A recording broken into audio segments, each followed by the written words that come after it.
रूस को रोकने के लिए दुनिया भारत की तरफ देख रही है, तो वहीं दूसरी तरफ चीन की दादागिरी को खत्म करने के लिए भी अमेरिका, जापान के साथ कई दूसरे देश भी भारत की ओर ही देख रहे हैं।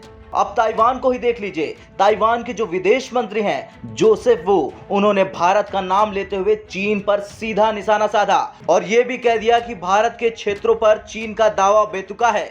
लेकिन सवाल यह है कि क्या ताइवान को पता चल चुका है कि चीन को अगर कोई टैकल कर सकता है, कोई रोक सकता है, तो वो है भारत। और क्या चीन के खिलाफ इस बयान के बाद ये समझा जाए कि ताइवान चाहता है भारत से मजबूत दोस्ती।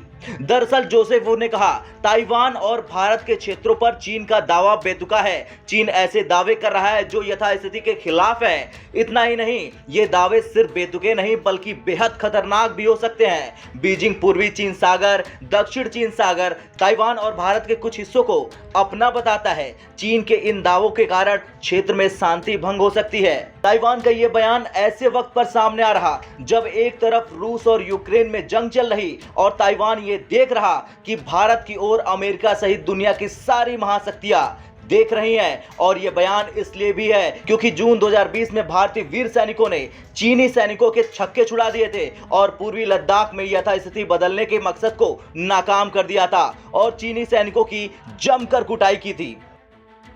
भारत ने लगातार कहा है कि दोनों पक्षों के बीच संबंधों में दरार चीन द्वारा यथास्थिति बदलने की कोशिश करने और सीमा समझौतों का सम्मान नहीं करने के कारण हुई है। चीन के साथ द्विपक्षीय और व्यापारिक संबंध विकसित करने के लिए लाइन ऑफ एक्चुअल कंट्रोल पर यथास्थिति में बदलाव नहीं करना चाहिए। अब भारत के पास मजबूत सेना है और दुनिया के किसी भी देश को भारत एक इशारा ही कर दे तो चीन पर चढ़ाई करने से वो पीछे नहीं हटेगा। यही वजह है कि ताइवान के विदेश मंत्री ने चिंता जताते हुए कहा कि चीन हम पर कोई शर्त लागू नहीं कर सकता और वो ये नहीं कह सकता कि हम चीन का हिस्सा हैं। वू ने अमेरिका पर भरोसा जताते हुए कहा कि ताइवान पर चीनी हमले के केस में अमेरिकी सरकार ताइवान को हर तरह से मदद करने को तैयार है। हम अपना बचाव करने के लिए तैयार हैं। खैर, ताइवान चीन की वो कमजोर नस है जिसे अमेरिका और भारत लगातार दबा रहे हैं। अमेरिका ताइवान को हथियार दे रहा और भारत ताइवान को मंच। ऐसे में कल तक जो चीन दूसरों की जमीन पर कब्जा करता था, उसके नाक के नीचे से ताइवान का फिसलना उसे बेचैन कर रहा।